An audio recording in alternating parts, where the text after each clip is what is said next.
राम और श्याम दो दोस्त थे। दोनों एक ही कंपनी में काम करते थे। दोनों की सैलरी बिल्कुल एक जैसी थी। दोनों ने पढ़ाई एक जैसी करी थी और दोनों की जिम्मेदारियां भी बिल्कुल एक जैसी ही थी। लेकिन फिर भी राम हमेशा कर्जे में डूबा रहता था और श्याम हमेशा ही अपने पैसे बचाने में कामयाब हो जाता था और उस पर कभी भी कोई कर्ज नहीं लगा था। श्याम ऐसा इसलिए कर पाता था क्योंकि वो पैसे बचाने के सीक्रेट्स को जानता था और उन तरीकों को अपनी ज़िंदगी में हमेशा अपनाया करता था। असल में हम सभी पैसे बचाना चाहते हैं और हम सब इसके लिए खुद से कई वादे भी करते हैं, पर अधिकतर लोग सफल नहीं हो पाते। और जब हम पैसे बचाने की कोशिश में फेल हो जाते हैं तो हम कहते हैं हमारी जिम्मेदारियां ज़्यादा हैं, हमारी इनकम कम है और इसी तरह की कई और बातों को दोष देते हैं। जबकि सेविंग ना कर पाने की जिम्मेदारी सिर्फ और सिर्फ हमारी ही होती है। और अगर हम सिर्फ 6 बातों को अपनी ज़िंदगी में अपना लें तो हम आसानी से पैसे बचा सकते हैं और खुश भी रह सकते हैं। ये 6 बातें हैं: चिंता कम करना, पहले बचाना फिर खर्च करना, खर्च को प्लान करना, फिजूल खर्च कम करना, सवाल करना और क्रेडिट कार्ड का इस्तेमाल ना करना। आइए हम इसके बारे में अब डिटेल में बात करते हैं। चिंता कम करना। पैसे बचाने के लिए सबसे पहले आपको अपने स्ट्रेस को कम करना होगा। दुनिया भर के कई अलग अलग विशेषज्ञों ने इस बात को साबित करा है कि परेशानी में इंसान ज़्यादा पैसे खर्च करता है, जबकि एक खुश इंसान कम पैसे खर्च करता है। इसलिए अगर आप पैसे बचाना चाहते हैं तो अपने स्ट्रेस या तनाव को कम करिए। तनाव को कम करने के लिए बहुत सारे तरीके हैं और आपकी मदद के लिए डिस्क्रिप्शन में आपको एक वीडियो मिल जाएगा। तो इस वीडियो को देखने के बाद इसे भी ज़रूर देखिएगा और अपना तनाव कम कीजिएगा, तभी आप पैसे बचा पाएंगे। पहले बचाइए फिर खर्च करिए। पैसे बचाने में हम सभी लोग इसलिए असफल हो जाते हैं क्योंकि हम सभी पहले खर्च करते हैं फिर बचाने का सोचते हैं, जबकि सारे सफल लोग पहले बचाते हैं और फिर खर्च करने का सोचते हैं। आपको भी पहले अपने पैसे बचाना चाहिए फिर खर्च करना चाहिए। अगर आपको मेरी बात पर डाउट है तो अपनी सेविंग देख लीजिए और जवाब आपको खुद मिल जाएगा। आपको अपनी इनकम का कम से कम 20% पैसा सेव करना चाहिए और इस टारगेट को अचीव करने के लिए आपको करना इतना है कि जैसे ही आपके पास पैसे आए तो पहले आप सेव कर दीजिए और फिर सिर्फ बचे हुए पैसे को खर्च करिए। इस सेविंग को हाथ मत लगाइए। इस सेविंग को ज़्यादा इफेक्टिव तरीके से करने के लिए आप एक नया बैंक खाता खुलवा लीजिए जो कि सिर्फ सेविंग के लिए होगा। और आपको तय करना है कि इस खाते से आप कभी भी पैसे नहीं निकालेंगे। इसलिए कोशिश करिए कि इस खाते का ना कोई ऑनलाइन बैंकिंग हो ना ही डेबिट कार्ड, सिर्फ पासबुक हो, ताकि आप चाहकर भी आसानी से पैसे ना निकाल सकें।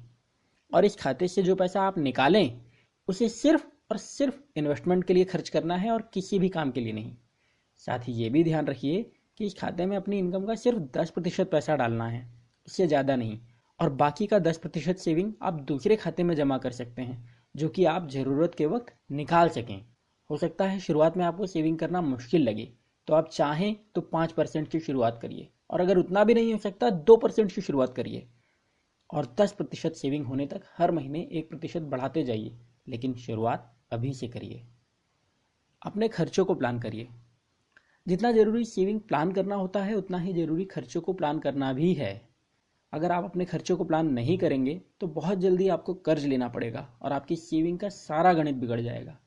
इसलिए प्लानिंग में आपको सबसे पहले अपने सारे बिल दे देना चाहिए, ईएमआई भर देना चाहिए, स्कूल फीस, इंश्योरेंस और इस तरह के सारे ज़रूरी खर्चे पूरे कर देना चाहिए। इस तरह से आपके पास इन खर्चों की चिंता नहीं रहेगी और आप ज़्यादा समझदारी और रिलैक्स मूड के साथ अपने पैसे खर्च कर पाएंगे। साथ ही आप फिजूल खर्ची भी नहीं करेंगे। जो अगली सलाह मैं आपको दूंगा वो है फिजूल खर्ची कम करना। हम में से कई लोग फिजूल खर्च करते हैं और हमें पता भी नहीं होता कि हम फिजूल खर्च कर रहे हैं।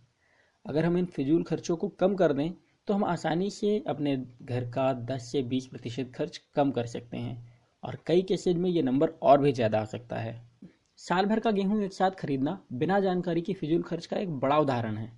साल भर का गेहूं एक साथ खरीद कर उसे इस्तेमाल करना आटा खरीद कर इस्तेमाल करने के मुकाबले 10 से 20% तक ज़्यादा महंगा होता है और तकलीफ देह भी। लेकिन हम ऐसा ही करते हैं क्योंकि हमारे माता पिता और उनके माता पिता ऐसा किया करते थे। उनके ज़माने में जो बातें सही थी ज़रूरी नहीं कि आज भी सही हों। आप अपने बाथरूम को देखिए, आप टूथपेस्ट और साबुन को सिर्फ 90% इस्तेमाल करते हैं और बाकी का बचा हुआ वेस्टेज होता है। हम में से कई लोग अपने घर की लाइट्स को बंद करना भूल जाते हैं। ये क्या है? ये सब फिजूल खर्ची है। और ये सब सिर्फ कुछ उदाहरण हैं। अगर आप ध्यान से देखेंगे तो आप घर के बाहर और घर के अंदर बहुत सारे ऐसे खर्च करते हैं जो फिजूल खर्च होते हैं, और आप उन खर्चों को इग्नोर करके बहुत सारा पैसा बचा सकते हैं। यहाँ मैं आपसे कंजूस होने के लिए नहीं कह रहा हूँ, मैं तो ये कह रहा हूँ कि आप जितना चाहें उतना खर्च करिए, बस फिजूल खर्ची मत करिए। जो अगला काम आपको करना है वो है सवाल करना कि क्या आपको इसकी ज़रूरत है। पैसे ना बचा पाने का एक बड़ा कारण ये भी है कि हम लोग वो चीज़ें खरीद लेते हैं जिसकी हमें ज़रूरत ही नहीं होती। जब भी आप कुछ खरीदने जा रहे हैं तो उसे खरीदने से पहले आप सिर्फ 3 सेकंड रुककर सवाल कीजिए कि क्या आपको सच में इसकी ज़रूरत है। और अगर आपका जवाब हाँ है तो फिर 3 सेकंड और रुकिए और सवाल करिए कि क्या आप बिना कर्ज लिए और सेविंग को ख़त्म किए बिना इसे अफोर्ड कर सकते हैं। और अगर अब भी आपको हाँ में जवाब मिलता है तो उसे आप खरीद लीजिए, वरना फिर से सोचिए। और जब तक पूरी तरह से आपको यकीन ना हो जाए कि आपको इसे खरीदना ही होगा, तब तक उस सामान को मत खरीदिए। ये बिल्कुल ऐसा ही है कि आप फिजूल खर्ची मत करिए। और यहाँ मैं आपको सिर्फ 3 सेकंड सोचने के लिए कह रहा हूँ। डिस्क्रिप्शन में एक वीडियो है जिसे देखने पर आप समझ जाएंगे कि 3 सेकंड सोचने का फ़ायदा क्या है, तो प्लीज़ उस वीडियो को भी ज़रूर देखिएगा। क्रेडिट कार्ड का इस्तेमाल मत करिए। अगर आपके पास क्रेडिट कार्ड है तो बहुत मुमकिन है कि आपके ऊपर बैंक का कर्ज भी चढ़ा होगा। सेविंग करने के लिए सबसे ज़रूरी है कि आप कोई भी सामान उधार ना खरीदें, और क्रेडिट कार्ड से तो बिल्कुल भी नहीं। क्रेडिट कार्ड की वजह से आप साल का 40% तक ब्याज दे देते हैं, और अगर आप अपने क्रेडिट कार्ड को बंद करवा सकते हैं तो बहुत अच्छा होगा। अगर नहीं करवा सकते तो कोई बात नहीं, इसे आप ऐसी जगह रख दीजिए जहां आसानी से निकाल ना सकें। और क्रेडिट कार्ड का इस्तेमाल तभी करें जब आपके पास कोई और रास्ता ना हो। और यही सलाह मैं आपको दूंगा किसी और कर्ज को लेने के लिए भी। जब तक मजबूरी ना हो तब तक कोई कर्ज मत लीजिए, तभी आप सेविंग कर पाएंगे। और इन 6 तरीकों को अपनाकर आप ना केवल अपनी सेविंग बढ़ा सकते हैं, बल्कि ज़्यादा खुशियाँ भी पा सकते हैं। अब यहाँ मैंने आपको सेविंग करने के लिए 6 आसान तरीके बताए। अब आपकी जिम्मेदारी ये है कि इस जानकारी को सिर्फ 6 लोगों तक शेयर करिए। ये लोग आपके परिवार के लोग हो सकते हैं, दोस्त हो सकते हैं, या फिर फेसबुक व्हाट्सएप ग्रुप जैसी जगह पर अनजान लोग हो सकते हैं। आप किसी के भी साथ शेयर करिए, वो आपकी मर्जी है, पर कम से कम 6 लोगों को शेयर करिए ताकि वो सेविंग करके खुद को गरीबी से बाहर निकाल सकें और देश को बेहतर बना सकें। दोस्तों, मैं आपसे इस वीडियो पर कम से कम 5000 लाइक चाहता हूँ। और अगर आपने अब तक इस वीडियो को देखना बंद नहीं करा तो निश्चित रूप से ये वीडियो आपको अच्छा लगा होगा, तो प्लीज़ इसे लाइक